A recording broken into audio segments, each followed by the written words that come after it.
Everyone, welcome back to KPS experiment. तो आज हम इस वीडियो में आपको होली सिलेंडर बनाना बस सिखाएंगे। सबसे पहले हमें एक खाली बॉटल चाहिए।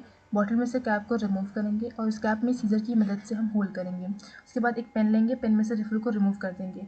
उस खाली पेन को हम कैप में इंसर्ट करेंगे। अब उस खाली बॉटल में हम गुलाल भरेंगे with the help of paper कोन। भरने के बाद उसको कैप को बंद करेंगे और थोड़ा शेक करेंगे।